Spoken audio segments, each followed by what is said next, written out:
வணக்க மக்களே, நான் தான் உங்கள் ஜாக்சன். இந்த வீடியோ என்ஐ ஏசிஎல் ஏஓ வந்து நேற்று ஒரு 2 ஷிஃப்ட் நடந்திருக்கு. அதோட ஒரு ஓவரால் அனாலிசிஸ் வீடியோ மாதிரி தான். ஸோ லாஸ்ட்டில் வந்து உங்களோட எக்ஸ்பெக்டட் கட் ஆஃப் நீங்கள் எதிர்பார்க்கலாம். ஸோ அதுக்கு முன்னாடி நீங்கள் வரப்போகிற பேங்க் எக்ஸாம், இன்சூரன்ஸ் எக்ஸாம்லாம் கிளியர் பண்ணணும் அப்படின்னு நினச்சிங்கன்னா நம்மளோட ராயல் பாஸ் அப்படின்ற பேக்கேஜை பர்ச்சேஸ் பண்ணிக்கோங்க. அதோட லிங்க் டிஸ்கிரிப்ஷனில் இருக்குது. இன்றைக்கி 50% ஆஃபர் போட்டிருக்கோம், சீக்கிரம் முடிச்சிருவோம். ஸோ CWJ15 கூப்பன் கூட அப்ளை பண்ணும்போது ஓப்பன் பண்ணி யூஸ் பண்ணிக்கோங்க. உங்களுக்கு A to Z video course, mark test, crack பண்ணுறதுக்கான மெட்டீரியல் பேக்கேஜஸ் எல்லாமே இருக்கும். ஸோ அது மாதிரி அதுக்குள்ளே சூப்பர் பேட்ச்னு டெய்லி 8 டெஸ்ட் போய்கிட்டு இருக்கு, அதை யூஸ் பண்ணிக்கோங்க. நம்ம சேனலை மறக்காமல் சப்ஸ்கிரைப் பண்ணிக்கோங்க. ஸோ என்ன விஷயம் அப்படின்னு பார்த்தீங்கன்னா வந்து ஸ்லாட் 1 எடுத்த வரைக்கும், நேற்று ஷிஃப்ட் 1 எடுத்த வரைக்கும் பார்த்தீங்கன்னா ஷிஃப்ட் 1ல பார்த்தீங்கன்னா வந்து உங்களுக்கு இங்கிலீஷ், சரிங்களா, இங்கிலீஷை பார்த்தீங்கன்னா வந்து ஒரு 20லேருந்து 25, அதாவது 25+ நிறைய பேர் போட்டிருக்காங்க. நல்ல இங்கிலீஷில் பெர்ஃபார்ம் பண்ணுறவங்க. இதில் வந்து வேக்கன்சி ரொம்ப கம்மி, சரிங்களா. நீங்கள் வந்து அபோவ் ஆவரேஜ் பெர்ஃபார்மராக இருக்கணும், இல்லை டாப்பராக இருக்கணும். அந்த லெவலில் பெர்ஃபார்ம் பண்ணியிருந்தா தான் கண்டிப்பாக இந்த ப்ரிலிம்ஸ் வந்து ஜெயிக்க முடியும். நான் யாரையும் டிமோட்டிவேட் பண்ணுறேன்னு நினைக்காதீங்க. மற்றவங்க இதை ஒரு ப்ராக்டிஸ் எக்ஸாமாக நீங்கள் எடுத்துக்கலாம், சரிங்களா. ஏன் அப்படி சொல்கிறேன்னா, இதில் வேக்கன்சி கம்மின்றனால உங்களுக்கு வந்து காம்படிஷன்ஸ் அதிகம். ஸோ அதுக்கேற்ற மாதிரி கொஸ்டின் பேப்பர் அவன் ஒரு மாட்ரேட்டாக கொடுத்துருந்தாலும் அதில் நல்ல பெர்ஃபார்மன்ஸ் பண்ணியிருக்கணும். ஸோ இங்கிலீஷ் பொறுத்த வரைக்கும் ஒரு 20 to 25 ஒரு அபோவ் ஆவரேஜ் பெர்ஃபார்மர் வந்து பண்ணியிருக்காங்க, சரிங்களா. நான் வந்து அவங்க point of individual point of வியூவில் சொல்லலை, நான் ஒரு காமன்ஸ் ஆஸ்பிரன்ஸ் எல்லாருக்குமே ஒரு பாயிண்ட் ஆஃப் வியூவில் சொல்கிறேன். ஸோ குவான்ஸ் பொறுத்தவரை அடுத்து பார்த்தீங்கன்னா வந்து ஒரு 23லேருந்து 26 வந்து போட்டிருந்துருக்காங்க, சரிங்களா. ஸோ ரீசனிங் பொறுத்த வரைக்கும் வந்து எல்லாருமே வச்சு செய்யப்பட்டிருக்காங்க. இந்த பிகினரு சில பேர் ஆவரேஜ் பெர்ஃபார்மரே பார்த்தீங்கன்னா வந்து 16, 17, 18 இந்த 20 ரேஞ்சுக்குள்ளே தான் போட்டிருக்காங்க, சரிங்களா. ஸோ பசில்ஸ் வந்து ரொம்ப ட்ரிக்கியாக இருந்திருக்கு, ரொம்ப யோசிக்கிற மாதிரி இருந்திருக்கு. ஸோ ரீசனிங் பொறுத்த வரைக்கும் பார்த்தீங்கன்னா ஒரு 23லேருந்து ஒரு 25 வரையுமே போட்டிருக்காங்க. கேட்ட வரைக்கும் ஒரு டாப்பர் எடுத்தோம்னா அவங்க வந்து ஒரு 28, 29 சொல்லுவாங்க, சரிங்களா. ஸோ இப்படி தான் ஃபஸ்ட்டு ஷிஃப்ட்டு பெர்ஃபார்ம் ஆகிருக்கு. செகண்ட் ஷிஃப்ட்டுமே வந்து பார்த்திங்கன்னா கஷ்டமாக தான் இருந்திருக்கு, ஆனால் கொடூரமாக தான் இருந்திருக்கு.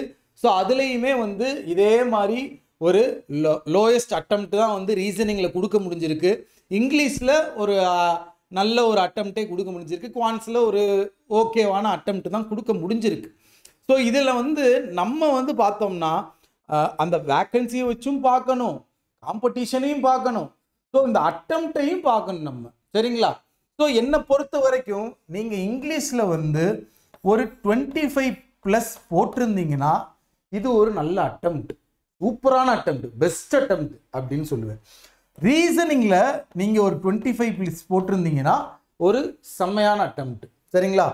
குவான்ஸில் நீங்கள் ஒரு 25+ போட்டிருந்தீங்கன்னா செம்மையான ஒரு அட்டம்ப்ட். இங்கே வந்து நமக்கு ஓகேவான அட்டம்ப்ட் தேவை கிடையாது. இது வந்து நார்மல் நம்ம தமிழ்நாட்டுக்குள்ள காம்படிஷன் மாதிரி ஒரு ஈஸி லெவல் காம்படிஷன் கிடையாது, சரிங்களா. ஸோ இது பார்த்திங்கன்னா வந்து நமக்கு ஓவரால் காம்படிஷன் அப்படின்றனால வந்து நம்ம அட்டம்ப்ட் வந்து இங்கே வந்து சூப்பர் அட்டம்ப்ட் தான் கொடுக்க வேண்டியதாக இருக்குது, புரியுதா. ஸோ ஓவராலாக பார்த்தீங்கன்னா நான் என்ன உங்களுக்கு சொல்ல விரும்புகிறேன் அப்படின்னு பார்த்தீங்கன்னா, நீங்கள் ஒரு 73+ போட்டிருந்தீங்க அப்படின்னா கண்டிப்பாக மெயின்ஸ்க்கு படிக்கலாம். இதுதான் என்னோட கருத்து. நீங்கள் கம்மி அட்டம் போட்டிருந்தீங்க மேலே இவன் என்னடா இப்படி சொல்கிறேன், நீங்கள் திட்டுறதுனா திட்டிக்கிங்க, ஆனால் உண்மையை சொல்லணும்ல, சரிங்களா.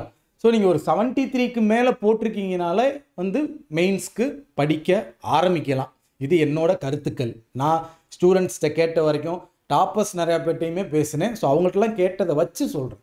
ஏன்னா ஒவ்வொருத்தவனும் வெறித்தனமான அட்டம்ப்ட் கொடுத்துருக்காங்க, அபோவ் ஆவரேஜ் பெர்ஃபார்மரும் டாப்பரும். இங்கே வந்து பாதிக்கப்படுறது யாருன்னா இந்த நம்ம அறகுறையாக இருப்போம்ல, சில பேர் ஏதாவது ஒவ்வொரு டாப்பிக்கில் வீக்காக இருப்போம்.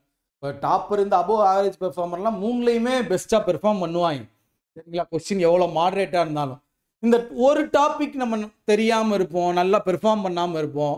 மற்ற எது ரீசனிங், இங்கிலீஷு எப்படி இருந்தாலும் பெர்ஃபார்ம் பண்ணிடுவோம். சில பேர் குவான்ஸ் வராது, அதில் என்ன தான் இதாக இருந்தாலும் பெர்ஃபார்ம் பண்ண மாட்டோம், இல்லை இங்கிலீஷில் பெர்ஃபார்ம் பண்ண மாட்டோம், மற்ற ரெண்டுலையும் நல்லா பெர்ஃபார்ம் பண்ணுவோம். ஸோ இப்படி இருக்கவங்களுக்கு வந்து இது கொஞ்சம் கஷ்டமான விஷயம்தான் இந்த கொஸ்டின் பேப்பர் இப்போயே சொல்லிடுறேன். ஸோ என்னை பொறுத்த வரைக்கும் ஓவராலாக நீங்கள் 73 ப்ளஸ் போட்டிருந்தீங்க அப்படின்னா அது ஒரு குட் அட்டெம்ப்ட்டு. நீங்கள் மெயின்ஸ் படிக்க ஆரம்பிக்கலாம். ஏன்னா ரீசனிங்கும் கொடூரமாக தான் செஞ்சுருக்காங்க, குவான்ஸும் கொடூரமாக தான் செஞ்சுருக்காங்க, இங்கிலீஷும் ஓரளவு ஈஸியாக இருந்திருக்கு.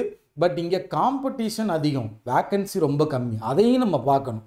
ஸோ அதை வச்சு பார்க்கும்போது ஓவராலாக நீங்கள் ஒரு 73 ப்ளஸ் போட்டிருந்தீங்கன்னா அது ஒரு நல்ல அட்டெம்ப்ட்டு. மெயின்ஸ்க்கு நீங்கள் படிக்க ஆரம்பிங்க. உங்களிருந்து விடைபெறுவது உங்கள் ஜாக்சன். டின் டின் டின்.